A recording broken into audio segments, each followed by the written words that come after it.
Good morning. Today on Spotlight, what's the state of Oakland County? Perhaps the engine that drives Michigan's economy. New Oakland County Executive David Coulter will share his perspective and his vision for the future. It's Sunday, February the 16th. I'm Chuck Stokes, and this is Spotlight. Mr. County Executive, you gave the State of the County speech the other day. On a scale from 1 to 10, with 10 being good, where would you rate Oakland County? Where would I rate Oakland County? Oh man, I would say we're a strong 8.5. You know, I talked a lot about how we've got a great foundation financially and economically, educationally. But you know, when you have such a strong county, you also have, I think, a responsibility to make sure you're looking for where the gaps are. And so I spend a lot of my time not just patting ourselves on the back about how well we're doing, but where are the areas of opportunity? Where are the gaps that we could, you know, help elevate our county? So I wouldn't give it a 10 yet, because we have some things that we can still work on. And how does a young man raised in St. Clair Shores, did some schooling out in Wayne County, get passionate about Oakland County? Right. You know, I went to my high school class reunion and that's out in Macomb County, and they're like, how did you get out there? People on the east side don't move out that far. Right, but right.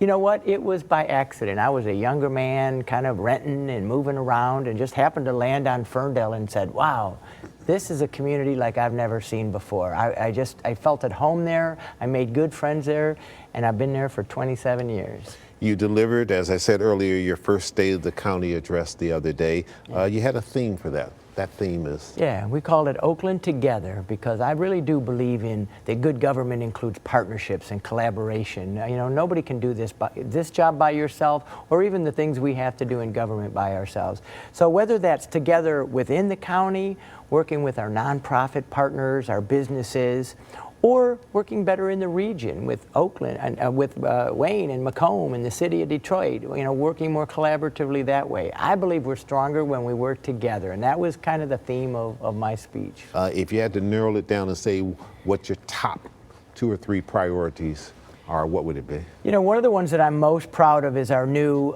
Oakland Health 360 plan. You know, we have wonderful public health clinics in Oakland County, one in Southfield, one in Pontiac, but they offer sort of the baseline public health services. You can get an immunization there, you can get a screening there, but I really wanted to make those one-stop shops for all sorts of issues. So working with our partners, an FQHC Community Health, Honor Community Health in Oakland County, and Oakland Livingston Human Service Agency, we're going to be able to offer primary health services, mental and behavioral health services, dental services, and assistance like heating assistance or insurance help, all in one stop in those.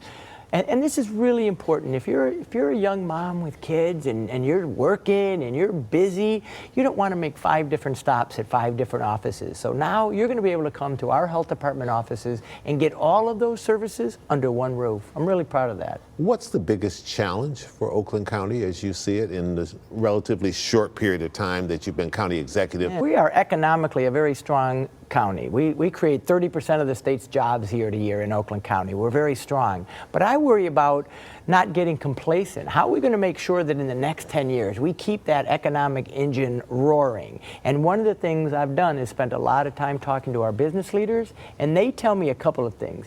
They tell me they can't get enough talent, that they'd hire more people if there were more good skilled people to hire. Transit is an issue, which is why I talk about transit. Young people need different mobility options to get to these jobs. And so they have concerns, and that concerns me. We can't be complacent and expect to stay the economic engine of Michigan. How much pressure do you feel as the new county executive filling the remainder of L. Brooks Patterson's term? And he was a champion of saying, I'm conservative, I want to be fiscally responsible. We're the engine that drives Michigan's economy, whether it was true or not, he certainly would always say it. But yet you've also got pretty good list of programs that you want to institute that weren't necessarily there before. Anytime you talk programs, you're talking money. How do you strike that balance? You know, I would tell people, you know, look what I did as mayor of Ferndale for 9 years. You know, we're a pretty progressive city, and we did some pretty progressive things. But we were also fiscally responsible, and I think you can be both. I lowered taxes twice in my 9 years as mayor. We improved our bond rating twice. I think you can be fiscally responsible and advocate for progressive policies that make people's lives better. I have a record of doing that, and I think we can do that at the county as well. And you think you can do that and keep your Democratic colleagues from saying, hey, you aren't giving us enough on this side of the fence, the political fence? You know, that's a great question, because our county commission is 11-10, Democrat and Republican. Right. So, and you got in by one vote. And I got in by one vote. But you know what? When I got there, I said, we're about to pass the budget, and there was a lot of stuff that people wanted to see in that budget or didn't want to see in that budget. And I said, I want to pass the budget unanimously. That's important to me. We used to do that when I was on the county commission. And you know what? We worked hard together for 3 weeks, really hard together, and we passed our 3-year balanced budget unanimously. We'll come right back with some more questions to the relatively new Oakland County Executive. Stay with us.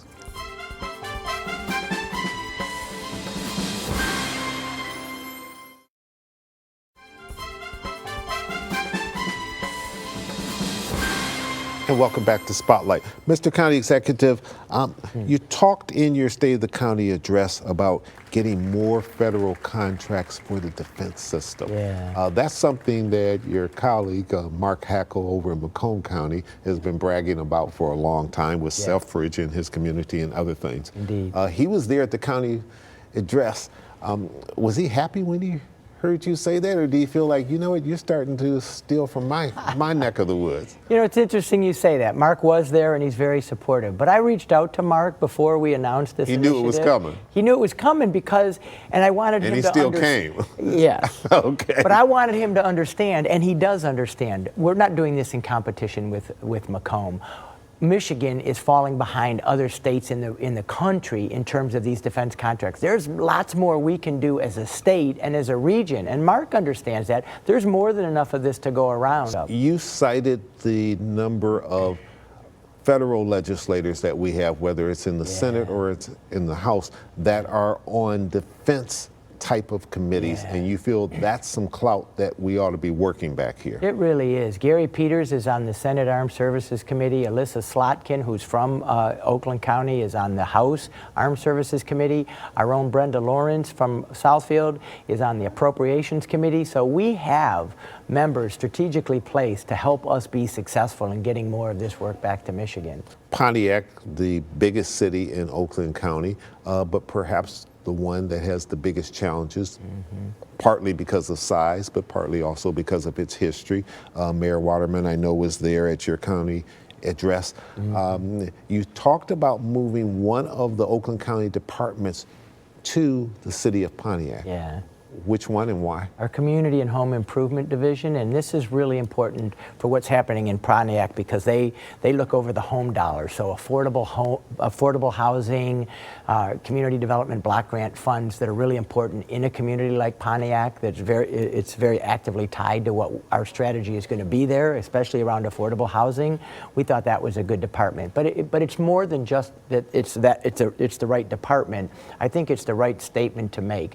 You know, I'm going to be working with Mayor Waterman, with the City Council there, in helping to attract more businesses and residents to Pontiac. I think that's part of my responsibility, and I wanted to say that we're leading the way. We believe in this so much. We believe in this city so much. We're gonna do this as well. Ferndale certainly transformed itself up under your watch as mayor. Do you see that same type of transformation for Pontiac? I do. I think the pieces are in place. And other there. Oakland County cities? Yes. And both of us are Main Street Oakland County programs, and I see the building blocks in Pontiac much the same as I saw in Ferndale. And I think sometimes it takes some coordination and getting the right people in the right room working together. Again, this collaboration idea.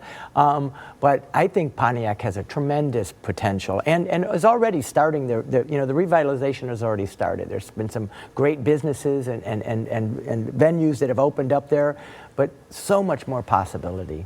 Governor Whitmer, wherever she goes, touts the fact that she says she has the most diverse administration in state history. You've also talked about diversity. How do you see diversity playing itself out in Oakland County, and why is that important to you? This is a very diverse county. There's a lot of different populations here, and I don't know that we've always lifted that up as a strength. I learned as mayor of Ferndale that our diversity was part of our strength. You know, we had a lot of different kinds of people that wanted to contribute and participate, and we see the same thing in the county.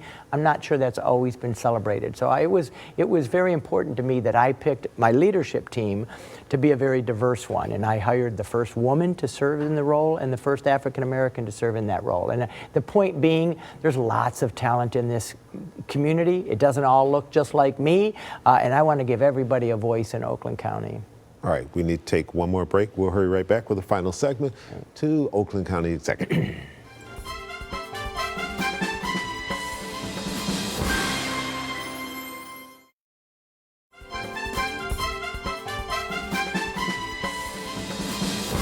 Mr. County Executive, education.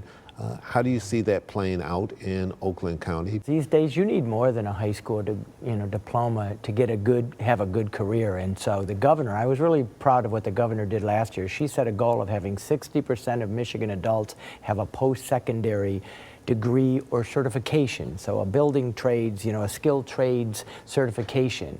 I thought that was a really great goal, and frankly, I was surprised that we're the only state in the Midwest that didn't have a goal. So we looked at that, and we looked at it for Oakland County, and what we discovered is that we're right around 60% already. So I got the education leaders together in Oakland County, Oakland University, Lawrence Tech, OCC, all of those folks, and said, what can we do to move the needle here? And the first thing we did, which I announced in my speech earlier this week, is we set a goal of what we're calling Oakland 80. We're going to try to get 80% of the adults in Oakland County with a post-secondary degree or certification by 2030. It's critical to their success, for their long-term prosperity, and also our employers need these skilled workers. So it's going to be a win-win, I think, but it's going to be tough. If there's an Achilles heel to this region, a lot of people believe it is mass transit. For some saying tying into House Bill 5229 on the House side, which is introduced by a Republican. But how does that jive with those who are watching their pocketbook and say, we are tired of people dipping into our pockets? Yeah. Well, ultimately the voters are going to get to decide if the price tag is right and there's enough value in the plan. But my job, I think, at this point is to work with those other leaders and try to craft a plan that offers value for this region, that offers comprehensive transit service for all the people that need it, all the way to the airport, like you said, all the way to Ann Arbor. And then the voters will ultimately decide if the price tag is right. We're going to try to keep that as low as possible. But do you sense that the attitude is changing in Oakland County, and that this may be something that residents will embrace if they see the value of it? I do. I think there's an increased recognition on the importance of transit. When we looked at the other regions of the country that have made significant investments in transit, places like Denver and Columbus and Indianapolis, they've seen their population grow 17% over the last decade. Metro Detroit's population has declined 6%. A big part of that is young people who graduate and move to Chicago and Denver and all of these other cities, not just for transit, but that's one thing that they're looking for, different transit mobility options. And I think there's a growing recognition that if we're going to keep those people here and attract people to our region, we have to offer more different types of transit options. I don't want to create friction between you and Mark Hackle, but what's your attitude about Macomb County? Because there's a decent number of people who feel like, what? Macomb County, you're sort of holding the region back with your attitudes. Do you see it that way, or do you feel like, no, they're independent and maybe they see it right and the rest of the counties don't? I don't think it's a matter of being right and wrong. It's about being right for Macomb and right for Oakland. And Mark and the commission there have made the decision that joining a transit plan right now isn't the right decision for Macomb. I respect that. Mark is a master politician who reads the tea leaves in Macomb County very well. I think they're a little different in Oakland and in the others. But what we've also said to Mark is, look, at any time when you think the county is ready or your board thinks the county is ready, opt in. We'll welcome you with open arms. So we're not scolding Mark for that. Yeah, we respect his decision. He thinks there's enough transit options for his residents right now. We respect that, but we're going to do what we call the coalition of the willing. For those counties and cities who want to be in, we're going to move in a different direction. Final question. When you went into this position, interim, you said you just wanted to fill the term. Now you're saying, I want the whole 4 years. What changed? So let me just correct that. I didn't Okay. say I only wanted to fill the term. I said I want some time to see how this is going to go. Okay. I really want to see what the job is like, see if I can be successful, see if I can recruit a good staff to come help me do this. And frankly, I've been really grateful that the people I've been able to hire, the issues that we've been able to work on. I finally decided, nope, you know what? I'd like to stick around and see some of these initiatives to fruition, and it's going to take me longer. But I never said I wouldn't do it. Okay. But I said I wanted to think about it, and that's what I did. I took some time to think about it and made the decision that I like this job. All right, you expect it to be a tough race, and you're ready for it? Yeah, absolutely. All right. I'm a competitive person by nature, so we'll do what we need to do. All right, Dave Coulter, thanks so much for coming Yeah. in. We'll get you back. Love it. You got a campaign trail that you got to be on, and that's coming around the corner, but it's good to be able to have you one-on-one, help give your vision of Oakland County. I really enjoyed it. Thanks, John. All right.